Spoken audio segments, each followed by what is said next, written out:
Well, hello. Welcome back to the paragraph structure, simple structure. I just wanted to do a quick screencastify to go over the paragraph structure and the way in which we will be utilizing it. So we had started out the paragraph structure with this sample paragraph, and what I had asked for you to do is just identify all of the elements of the paragraph structure within the paragraph provided. You're highlighting them in the correct color and then making a quick annotation as to which part of the paragraph structure is being represented by that highlighted section. So in this section, this sentence represents my assertion, so I put assertion. I also have foreshadowing here, but you are not required to do that. If you take a look at the next section where it said specific example, we've highlighted the sentence that fell into the category of specific example, and we made a note that it was specific example. So that's what you are doing for the assignment for both sample paragraph number 1 and sample paragraph number 2. And then, of course, when you're done, you're going to hit submit because this is an assignment. So if you are looking for the assignment, it's placed directly beneath our agenda for this week, I believe.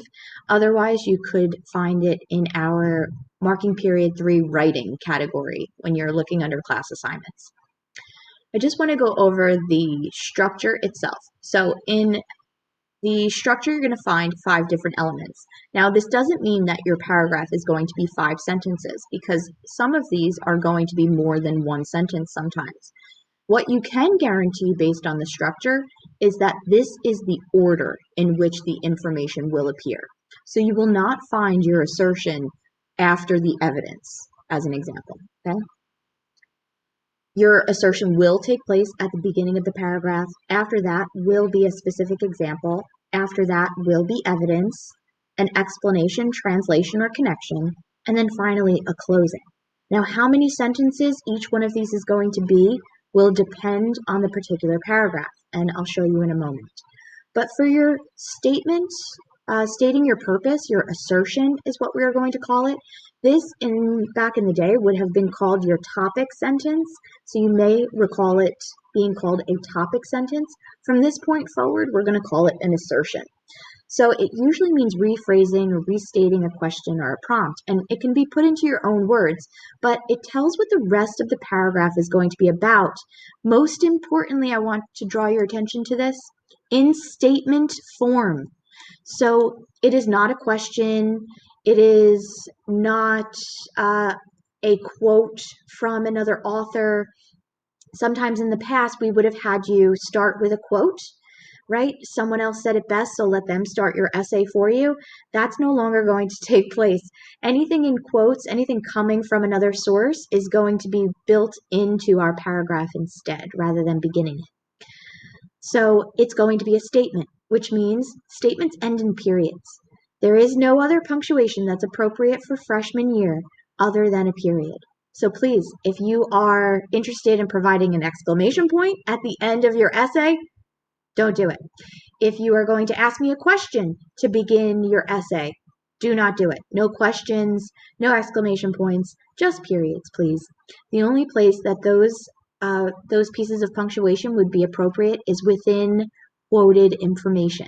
So if another author has used an exclamation point, you can quote it, and of course you'd be required to put the exclamation point in there. Okay, so the assertion could be 1 or 2 sentences. It could even be more than 2 sentences, to be honest, but for right now, we'll stick with 1 or 2. A specific example. This is the detailed being the important word here. Detailed, specific, detailed example of your purpose. Evidence. This is going to be the items located within the quotes. I hate to make it so simple to find it, but it absolutely is just that simple. Everything within the quotes is the evidence. Moving down, you're going to do 1 of 3, sometimes 2 of these 3, sometimes all 3, depending on the situation. Explain, translate, connect the quote. Most times you are explaining and then connecting the quote. There are situations where you're dealing with language like poetry or Shakespeare where you might have to translate it. So you're going to reword the quote and or explain what's happening in the scene when the quote is being spoken, and then you're connecting it back to the assertion that you have made. And then finally, your closing. Your closing sentence is my favorite. It's like the mic drop of sentences because you're reminding your audience of how the example or examples that you provided prove your assertion, right? So you're always tying it back to what did I originally say this paragraph was going to be about? Well, when I get down to my closing, bam, proved it. Mic drop. All right, so when we come down here, we had read the entire paragraph. And I want you to notice that not every sentence is highlighted. Any good horror story will provide suspense for the reader. In The Landlady by Roald Dahl, the suspense is built through foreshadowing. It allows the reader a chance to know what is going to happen next. Dahl's used foreshadowing from the beginning of the story. When Billy first arrives in Bath, the narrator comments on the cold weather, saying, "But the air was deadly cold, and the wind was like a flat blade of ice on his cheeks." The description of the wind makes it sound like a weapon. It helps to create a scary image and foreshadows the danger that is coming soon in the story. Dahl gives the reader an idea of what is to come with his use of foreshadowing. Okay, so let's break this down. We have an assertion that occurs right at the top. But this first sentence, if you did include it in the assertion, I would not mark it wrong. However, if you're trying to be as specific as possible, this is where we really get assertive. We have In the Landlady by Dahl. These are all specific pieces of information, and I'm telling you that he built suspense through foreshadowing. So that's going to be my focus, to prove that foreshadowing exists within this text. I highlighted the last word, made the annotation next to it to just point out that that's where the assertion is. If you take a look at the next section, now immediately following the assertion, we should be able to find our specific example. So it allows the reader a chance to know what is going to happen next. Dahl used foreshadowing from the beginning of the story. When Billy first arrives in Bath, the narrator comments on the cold weather, saying, "This is where we get specific."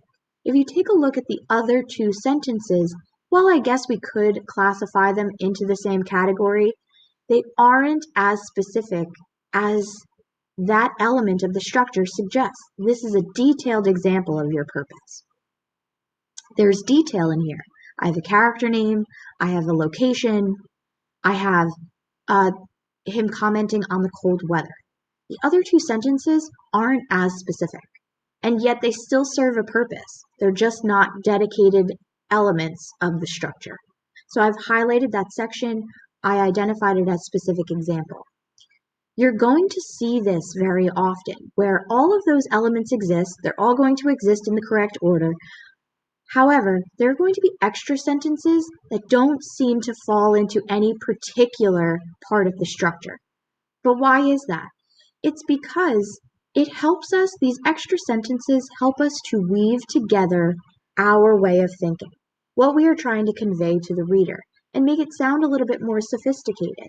Because this entire paragraph can exist without all of these extra sentences, because all of the elements are there. If we broke it down to In the Landlady by Dahl, the suspense is built through foreshadowing. When Billy first arrives in Bath, we can go directly into our specific example. However, adding these extra sentences makes it a little bit more sophisticated because you're slowly weaving into your points rather than just throwing them at the person.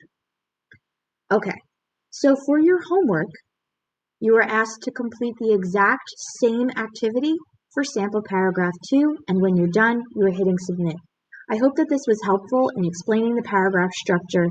We are going to be using this a lot more in the future, so if you need to, reference back to this Screencastify to help yourself better understand the paragraph structure.